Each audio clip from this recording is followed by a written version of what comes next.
Si le quieres pedir una lista de lecturas recomendadas, ¿a quién mejor que a un bibliotecario? Y José Luis Borges, además de ser un grandísimo escritor y de llegar a ser profesor de literatura, fue también director de la Biblioteca Nacional de Argentina. Así que vamos a ver qué lecturas recomendaría Borges, sobre todo a los escritores, que es lo que nos interesa a nosotros.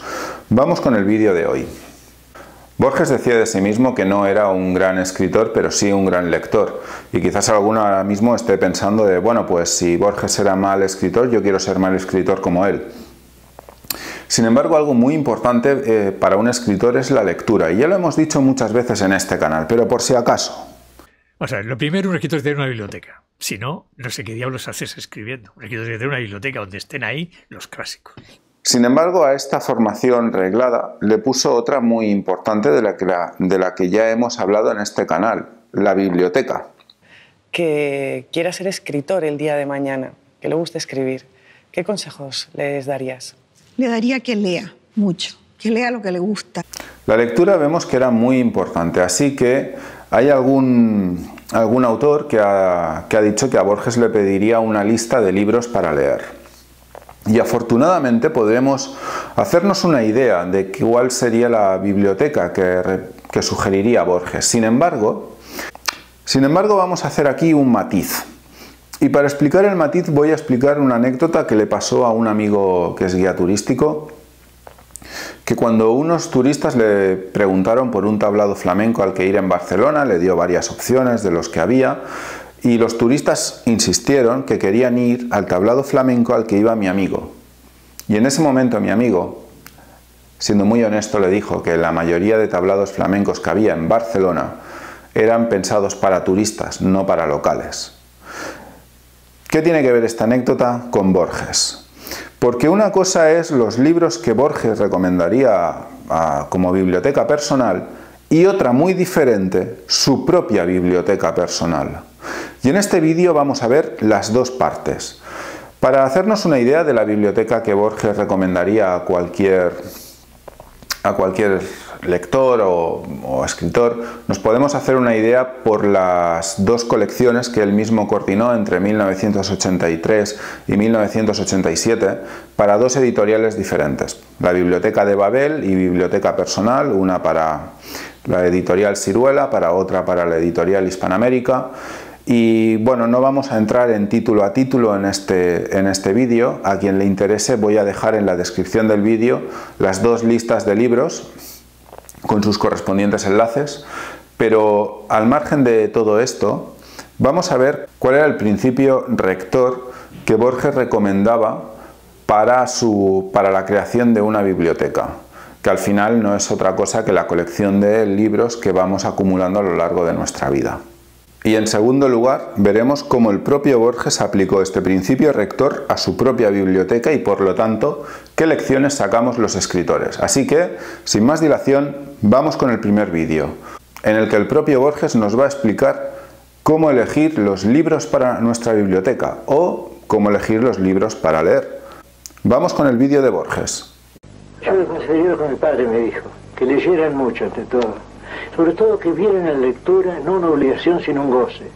Creo que la frase lectura obligatoria es un contrasentido. La lectura no debe ser obligatoria. Y vamos a hablar de placer obligatorio. ¿Por qué? El placer no es obligatorio, el placer es algo que buscamos. Felicidad obligatoria, felicidad lo buscamos también. Pues bien, yo he sido profesor de literatura inglesa durante 20 años en la Facultad de Filosofía y Letras de la Universidad de Buenos Aires. Y siempre les aconsejé a mis estudiantes, si un libro les aburre, déjenlo. No lo lean porque es famoso, no lean un libro porque es moderno, no lo lean porque es antiguo. Si un libro es tedioso para ustedes, déjenlo. Aunque ese libro sea El Paraíso Perdido, para mí no es tedioso, o El Quijote, que para mí tampoco es tedioso. Pero si ese libro es tedioso para ustedes, no lo lean, ese libro no ha sido escrito para ustedes. La lectura debe ser una de las formas de la felicidad. Pero lo que yo aconsejaría a esos posibles lectores de mi testamento, que no pienso escribir, yo les aconsejaría que leyeran mucho, que no se dejaran asustar por la reputación de los autores. Que leyeran buscando una felicidad personal, un goce personal, es el único modo de leer. Si no, caemos en la tristeza de las bibliografías, de las citas, de fulano, luego un paréntesis, luego dos fechas separadas por un guión, y luego, por ejemplo, una lista de libros que han escrito, de críticos que han escrito sobre ese autor, y todo eso es una desdicha. Yo nunca les di bibliografía a mis alumnos, les dije no lean nada de lo que se ha escrito de fulano tal. Shakespeare no leyó una línea escrita sobre él y escribió la obra de Shakespeare. Ustedes no se preocupen de lo que se ha hecho sobre Shakespeare. Lean ustedes a Shakespeare. Si Shakespeare les interesa, muy bien. Si Shakespeare les resulta tedioso, déjenlo. Shakespeare no ha escrito aún para ustedes. Llegará un día en que Shakespeare será digno de ustedes y ustedes serán dignos de Shakespeare. Pero mientras tanto, no hay que apresurar las cosas. Y si yo aconsejaría ante todo la lectura y la lectura idónica, la lectura del placer, no la triste lectura universitaria hecha de referencias, de citas, de fichas.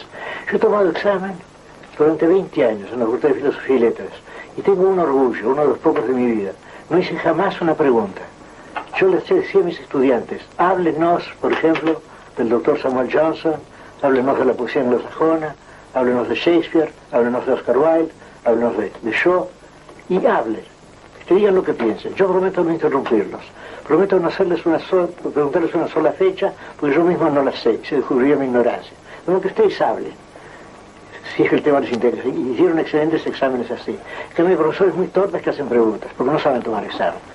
Vemos que la primera sugerencia que da Borges a los escritores y a cualquier lector es que elijan libros con los que disfruten. Borges habla de libros clásicos con los que él disfrutaba, pero que podía entender que fueran tediosos para otros lectores. Entonces la recomendación era dejarlos, al menos por el momento. Quizás no es tu momento de leer ese libro. Y esto es muy importante, porque si un libro nos atrapa y nos gusta, como escritores será mucho más sencillo hacer la segunda parte, aquello que recomendaba Pérez Reverte. Este escritor, ¿cómo lo ha hecho? ¿Cómo utiliza el lenguaje? ¿Qué mecanismos utiliza? Si el libro nos atrapa, nos gusta, esto será hasta entretenido. Si el libro no nos gusta, por mucho que sea una obra maestra o un clásico, esta segunda parte nos va a ser muy tediosa. Así que este es el consejo de Borges a la hora de ir eligiendo los libros de nuestra biblioteca. Pero vamos a ver cómo lo aplicó el propio Borges a su propia biblioteca. Así que vamos con el segundo vídeo de hoy. Aunque muchos libros pasaron por su biblioteca, se puede decir que los importantes son los 2000 con los que se quedó al final de su vida y que hoy están en la fundación que lleva su nombre. Flores Mayo, vicepresidente de la Fundación Internacional José Luis Borges, dijo: «Es posible encontrar las claves de la filosofía de vida de este genio que apuntan a la felicidad». Parte de su biblioteca la heredó de su abuela inglesa, de confesión anglicana. Entre la herencia de esta destacan la Biblia y Dickens. La abuela inglesa fue quien lo inició en la alta literatura inglesa. Sin embargo, y como bien apuntaba Flores Mayo, la biblioteca personal de Borges apuntaba hacia un tema: la felicidad. Tenía libros de filosofía, mística y religión, que estaban relacionados con la búsqueda de la felicidad. Tal vez por eso Borges decía que la felicidad no dependía del éxito o del fracaso, sino de la posibilidad de crear, que es lo que nos puede salvar, y de amar. Lo que aprendemos de Borges es que la biblioteca ha de ser un lugar lleno de balizas que nos ayuden, que nos den información de ese camino que queremos conseguir o de ese tema en el que estamos trabajando. Vemos que Borges, la primera parte de su biblioteca la heredó de su abuela, y esto yo creo que muchos nos podríamos sentir identificados. Incluso escritores con bibliotecas de 30.000 libros, como puede ser Pérez Reverte, reconocen que los primeros ejemplares fueron heredados de abuelos, padres, madres, etc.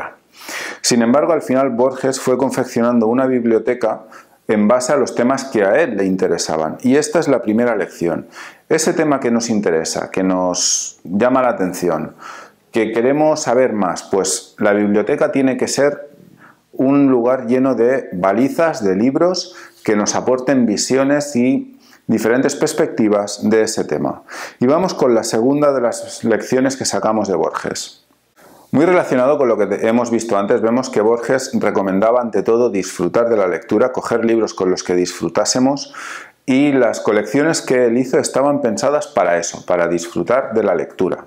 Por lo tanto, tenemos que coger libros que, ya sea que nos interesen por el tema que tratan, o ya sea que nos atrapen por la prosa que tienen, nos cautiven, nos enganchen, porque esos seguramente serán los libros a los que más partidos les sacaremos y que por lo tanto actuarán como balizas de nuestra biblioteca.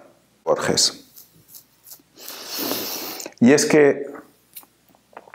que la abuela inglesa de Borges no solo le legó parte de su biblioteca, sino que lo puso en contacto con la literatura inglesa, con lo cual vemos que quizás no tendríamos al autor que fue luego Borges sin la influencia de su abuela. Sean escritores profesionales, pero sí grandes apasionados de la literatura. Nos pueden poner en contacto con autores que tengan una trascendencia para nosotros. Y finalmente ya vamos con el cierre de este vídeo. Normalmente este cierre suele tener alguna mención al Writer Community Manager, al curso de redes sociales y marketing para escritores que he creado, pero me gustaría seguir el hilo conductor de este vídeo y hablar de la importancia de una biblioteca, también desde la perspectiva de marketing y del marketing literario de un autor. Y es que veréis, en el curso Writer Community Manager se habla de contenido. Se habla de contenido en el actual y sobre todo en el que se está preparando para finales de este año. Pero al final las pautas que yo doy en ese curso son solo maneras de sacarle partido adaptado a las redes sociales al contenido de vuestros libros, de ese tema que os interesa. Si no tenéis una biblioteca que os respalde detrás, el curso de redes sociales os va a ser completamente inútil. De la misma manera, aunque la versión actual no lo tiene, la versión de finales de este año sí que tendrá una pauta, una clase para encontrar ese tema que vertebre a vuestros libros y que esté muy ligado con lo que sois vosotros. Sin embargo, nuevamente tendréis que tener una biblioteca detrás que os ayude, que os dé esas balizas, esa información, como la que tenía Borges. Por lo tanto, vemos que sea que utilicéis la lista de Borges en la descripción de este vídeo, sea que encontréis vuestros propios libros siguiendo los principios rectores que hemos visto de Borges, es muy importante, como hemos visto en la introducción, que tengáis una biblioteca que os respalde. Y hasta aquí el vídeo de esta semana. La semana que viene hablaremos de otro autor que también es bastante conocido y que es Stephen King. Y hablaremos de él porque hubo un comentario como que apuntaba un poco a que todo el éxito de Stephen King es que acertó con un buen agente comercial. Y veremos que esto no fue así. Pero eso será la semana que viene, así que sí. O sea que lo primero, si os ha gustado el vídeo, darle un buen like ahí. También, si no estáis suscritos, suscribiros al canal para no perderos el vídeo de Stephen King. Y sobre todo, darle a la campanita para que YouTube os avise cuando publique el nuevo vídeo. Y con todo esto, nos vemos la semana que viene con Stephen King.